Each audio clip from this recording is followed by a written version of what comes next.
Shalom, shalom. This is Kapari, a.k.a. Pops, out of GMS Chicago with another brief sit-down.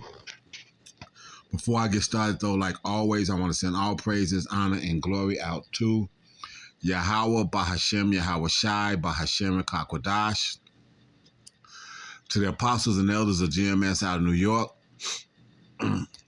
uh, the elder bishops out of Connecticut, the floating apostles down in Texas right now, distinctive alumni that's moving around the different states, like Elder Big Gad, things of this nature. I send double honors because they do real well.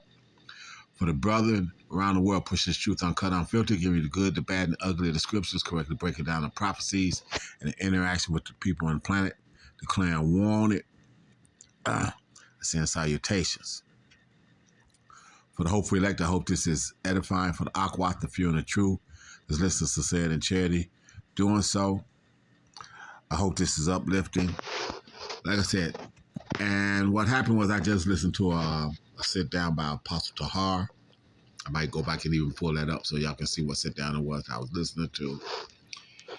And he was saying some things about the Roman denarii and these types of things, and because of the police force in New York and how, they are walking away from their jobs before their full retirement and this, that, and other because they don't want to be bothered with it anymore because of all the upheaval and shit like that, and how it's burning them out all in the process.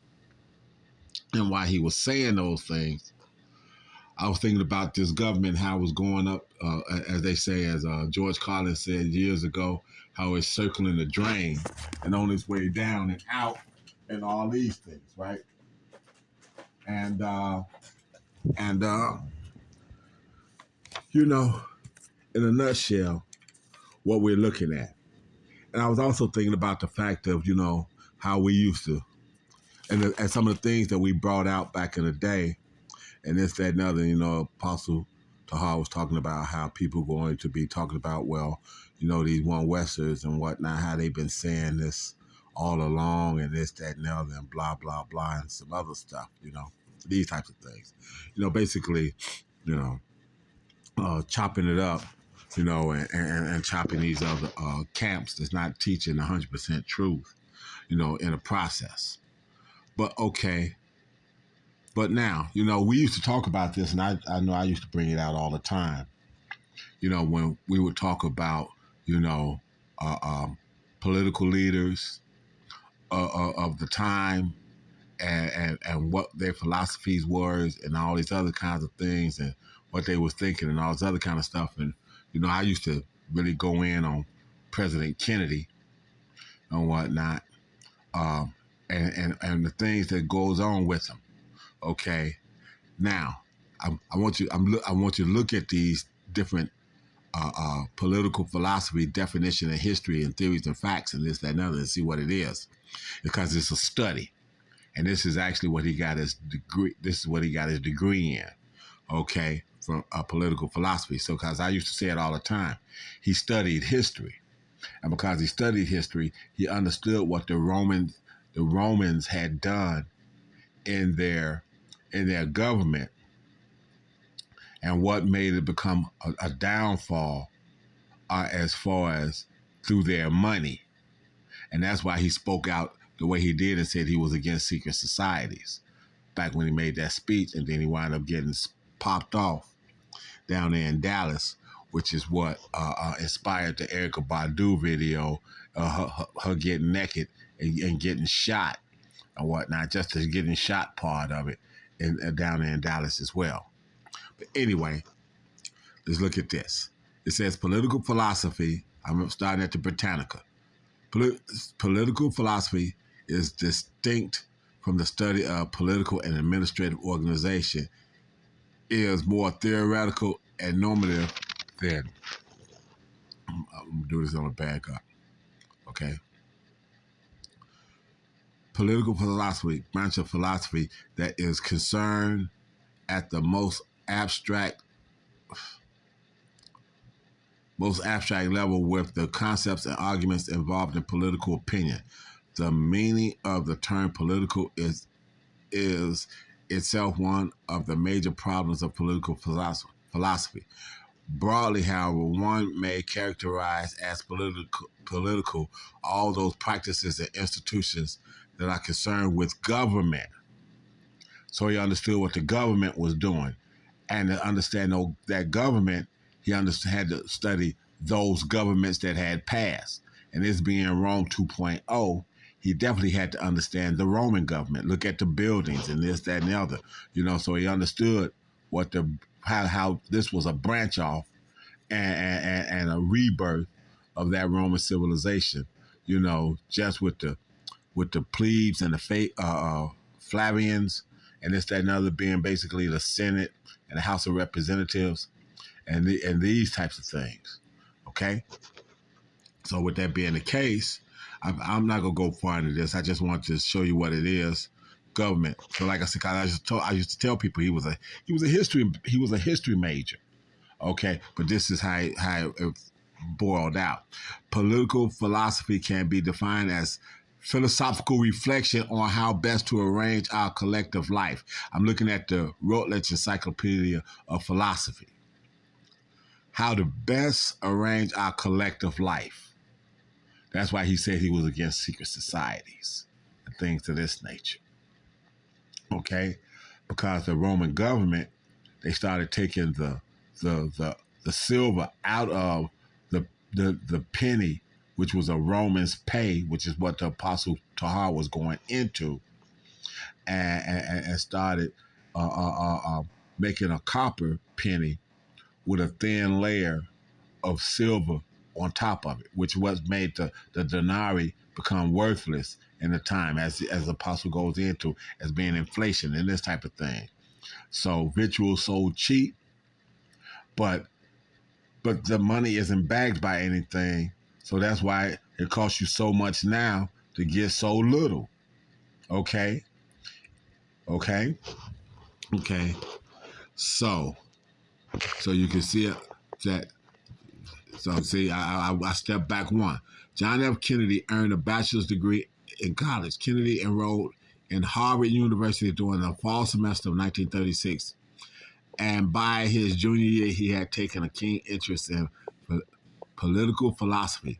In 1940, he graduated cum laude, top of his class, with a bachelor's in government concentration on international affairs. Okay?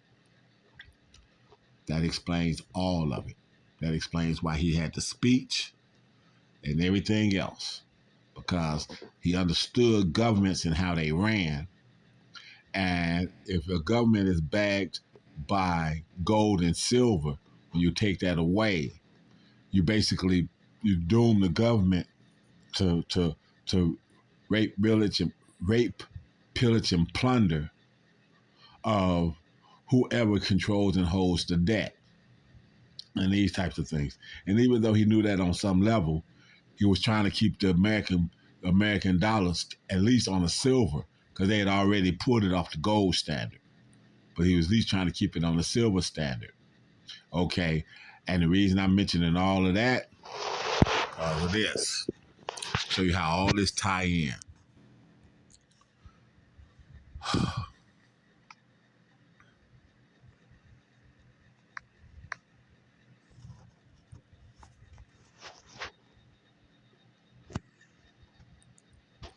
Henry Kissinger. This is the guy that I always brought up, talking about how this was the man that negotiated the OPEC oil deals, that made the world have to go get the American dollar to buy OPEC oil. It was this dude right here. Okay, he just died here recently, in the last couple days. Okay, you see who he is. You know what he is. A JOO. Okay, and this, that, and the other. Okay, he lived to be 100 years old. Say he was a security advisor for Richard Nixon, among other things. Okay, and all these other things. But he's also the guy that negotiated the OPEC oil deal. Okay. What is Henry Kissinger most famous for? Let's see if he's going to pop up.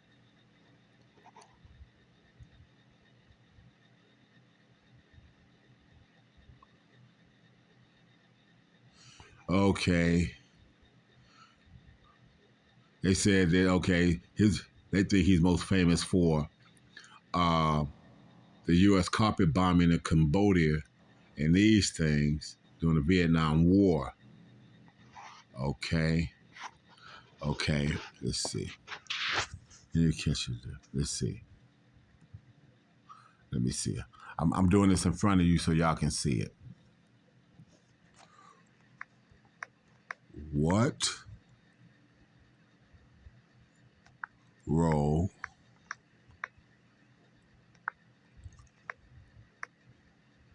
did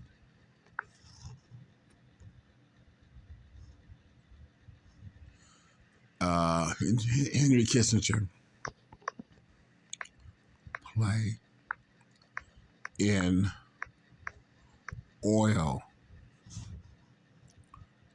oil and gas industry? Okay.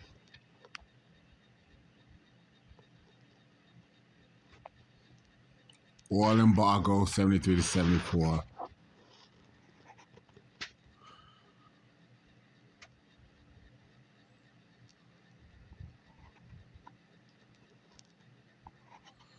Okay, Kissinger meets Fatshell for talks on long oil pacts, published 1975.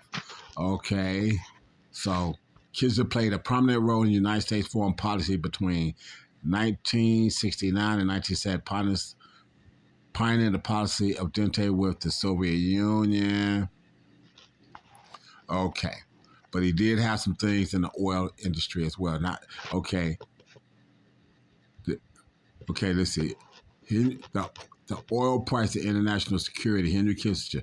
The industrial nations must find ways to discourage the creditors from threatening to sell or actually to sell large quantities of U.S. bonds. Uh, the tripling of the price of oil from 30 to a barrel. Okay, but the price of oil is not determined in a traditional competitive market. Major producers like the members of OPEC can do and raise the oil price by reducing or increasing their.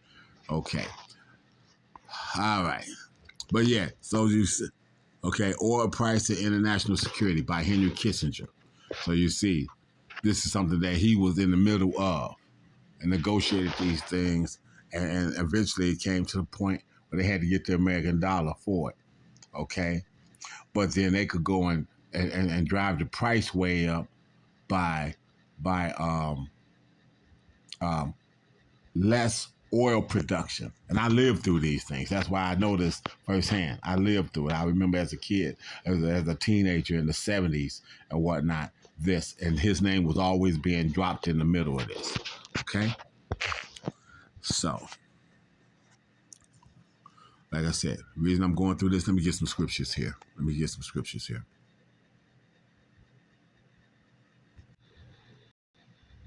So, yeah, like I was saying, so, um, America through Henry Kissinger was set up to be put in a place where everybody had to go get their money to purchase that OPEC oil and this type of thing. Okay, Henry Kissinger put that in place, and like I said, and that's what has propped up the American dollar for as long as it did.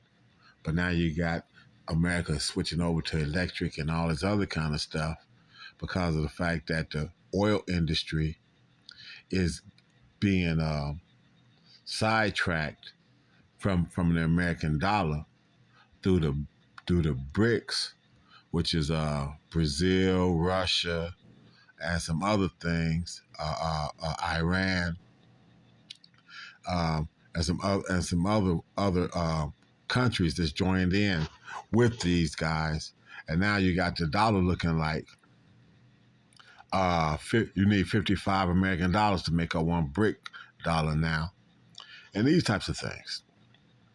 And so, as Apostle Hall was going in on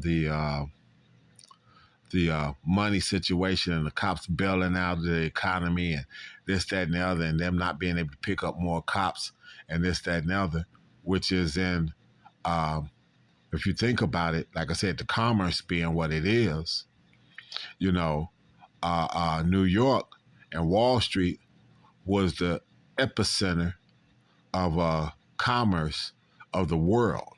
Okay, it was the epicenter. Matter of fact, like I said, one of the first things that was traded in New York was slaves, among other things. Okay, so with that being the case, and the commerce being what it is, it's only fitting that this man's economy is going down the way it is. But in the process, like I said, he's got to try to get some things in place and this, that, and the other. He wants to see who's going to volunteer for that MOTB. So he's got to see who's going to, as it falls apart, who's going to step up willingly. But then it's going to become a mandatory thing. As a matter of fact, let me get that. Because you see, this is what all this song and dance is leading to. This is a major prophecy that we here at GMS and like-minded affiliates are waiting on. We're waiting on this one. This one has got to happen. Okay? And all of the side notes and everything that you see going on is leading up to this. Okay? And he calls it both all, small and great, rich and poor, free and bond, to receive charagma in their right hand or in their foreheads, and that no man might buy nor sell save he that had the charagma, or the name of the beast, or the number of his name. Here is wisdom. Let him that have understanding count the number of the beast, for it is the number of a man, and his number is 600 so that's 666. That international barcode that you see, that's on boxes and everything else, and food labels and everything else, is that.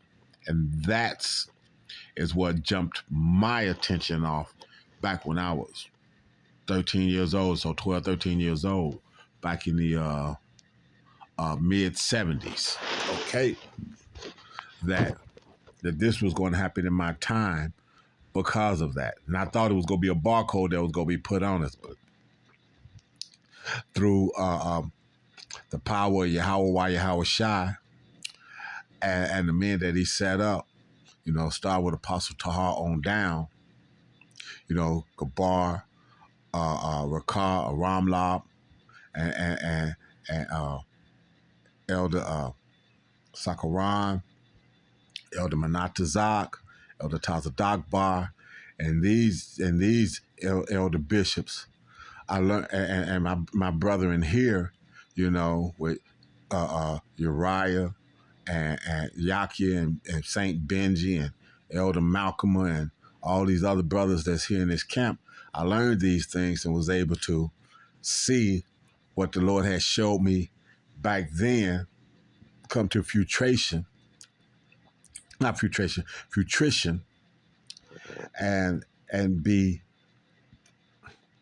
absolutely thankful and sorrowful for my sins, but thankful that the Lord let me learn his names and these types of things, because there's, pursuant to Acts 4:12, there's no other name under heaven which man can be saved by.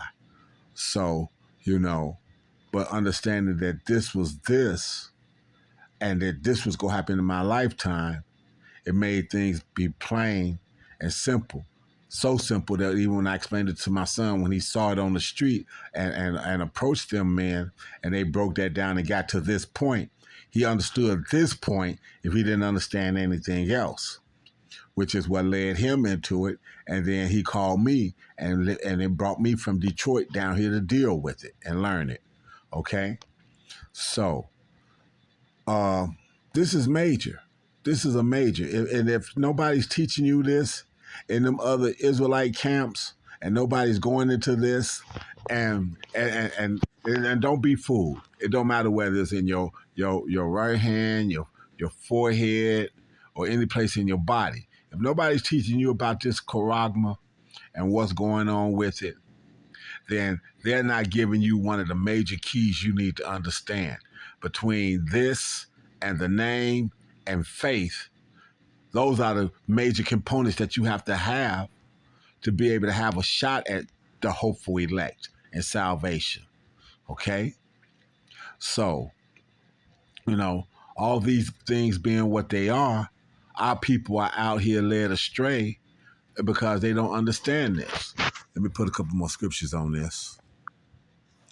Okay. Let me see.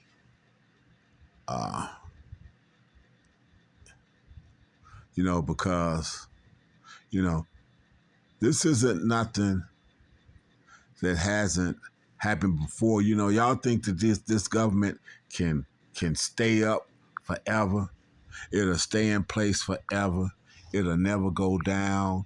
It'll never this. It'll never that. And all these kinds of things. Let's go over here. This is Ezekiel. Okay.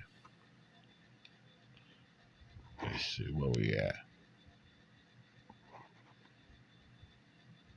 I'm going to start at Ezekiel 27 and 27. Thy riches and thy fares, thy merchandise, thy mariners and thy pilots, thy caulkers and occupiers of thy merchandise, and all the men of war that are in thee, and in all thy company which is in the midst of thee, shall fall into the midst of the seas in the day of thy ruin. The suburbs shall shake at the sound of the cry of the pilots, and all that handle the oar, the mariners, and all the pilots of the sea shall come down from their ships. They shall stand upon the land, and shall cause their voice to be heard against thee, and shall cry bitterly, and shall cast up dust upon their heads. They shall wallow themselves in the ash, and they shall make themselves utterly bald for thee, and gird themselves with sackcloth, and they shall weep for thee with bitterness of heart and bitter wailing. And in their wailing they shall take up a lamentation for thee and lament over thee, saying, what city is like Tyrus, like the destroyed in the midst of the sea? When thy wares went forth out of the seas, thou fieldest many people. Thou didst enrich the kings of the earth with the multitude of thy riches and of thy merchandise. Tell me that don't sound like America. Tell me that don't sound like the virgin daughter of Babylon. This virgin daughter of Babylon, America here, did the exact. It has that exact same title.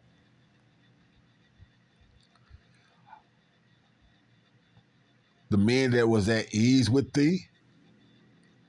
Let me get that.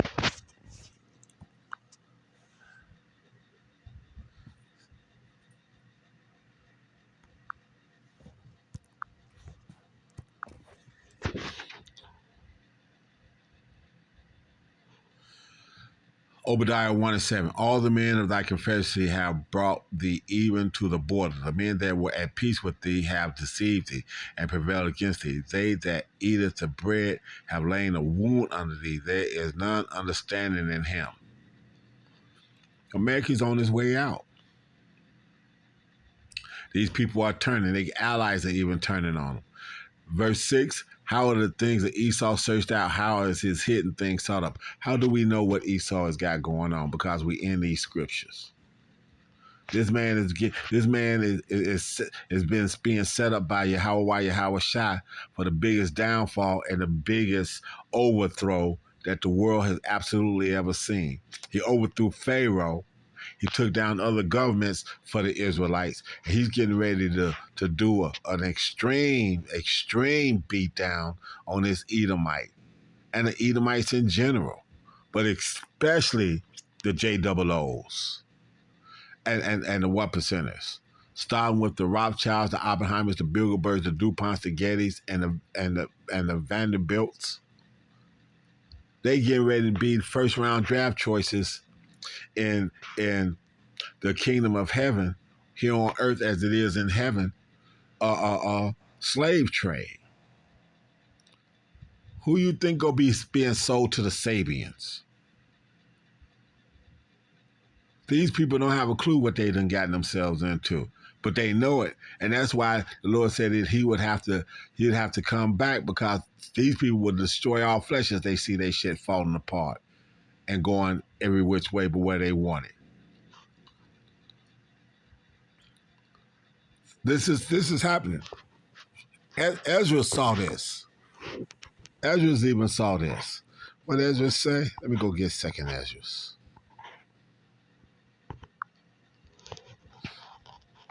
Second Ezra 16. Let's go to the 17th verse and read down. Second Ezra 16, starting 17. War is me, who will deliver me in those days? This shit coming down the pipe. The beginning of sorrows and great mournings, the beginning of famine and great death, the beginning of wars, and the powers shall stand in fear. The beginning of evils, what shall I do when these evils shall come? Behold, famine and plague, tribulation and anguish are set as scourges for amendment. But for all these things they shall not turn from their wickedness, nor be always mindful of the scourges. Behold, victuals shall be so good, cheap upon earth, that they shall think themselves to be in good case, and even then shall evils grow upon the earth, sword, famine, and great confusion. See, this man is shaking this up. He's seeing and the Lord has got him letting you see certain things to show you the confusion that's coming on some level. So when he presents the way to get around it through the M to the O to the B, M to the O, M to the O to the T to the B, that y'all go hook, line, and sinker with it. For many of them that dwell upon the earth shall perish of famine, and the other that escape the hunger shall the sword destroy. This is all coming. And all of that, and that thought process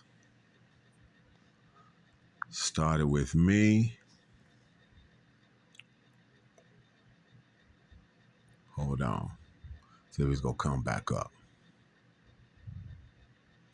See, it takes, let's see. Let me see.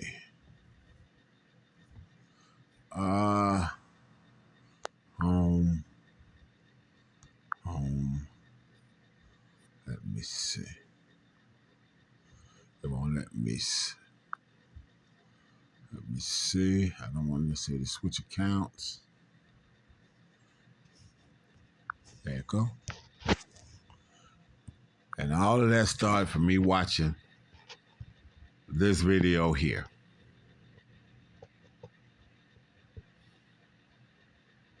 There it is. Putting our conversations into heaven. Having us look upon things. Having one thing trigger something else spiritually inside you. Me and the GMS, we feed off each other. Apostle Cabal always talking about how he watched Apostle Tahar. I pull stuff from Apostle Ricard, Apostle Ramlab all the time. Elder Malcolm, Elder Uriah, Benji. We feed off each other. This is what we do. This keeps us in the spirit. This keeps us going. Building it up so that when the time comes, and if we have to be stoic and by ourselves, we can stand alone.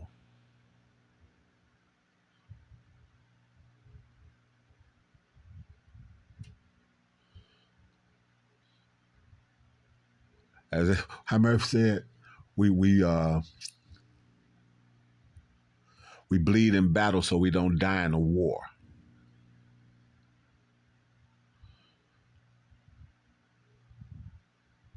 This is what we do. This is all we do. Huh. Sound like the 300, huh?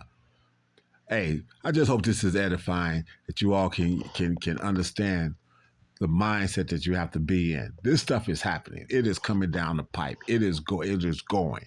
Okay. So get your mind right now in the last of this green tree so you can be able to stand in the dry. So with that, I send all praises, honor, and glory out to Yahweh, Ba'ashem, Yahweh Shai, Ba'ashem, Kakodash, to the apostles and elders of GMS out of New York. I send double honors because they do rule well. I got one more scripture I want to pull up too. Let me go get this.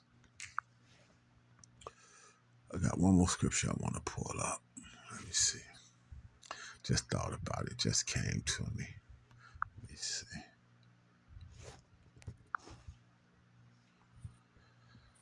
Let me see.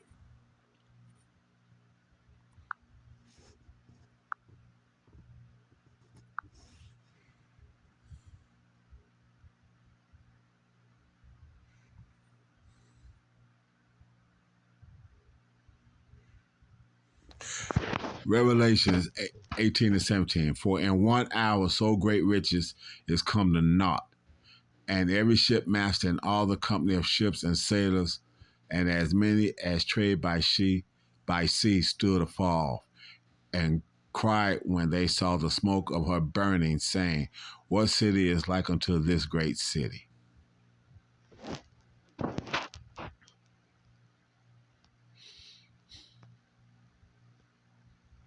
We ain't in that time yet, but that's the time that's coming.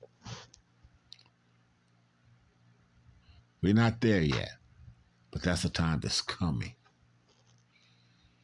For those ones that can't keep those lines straight, I just wanted to throw that in there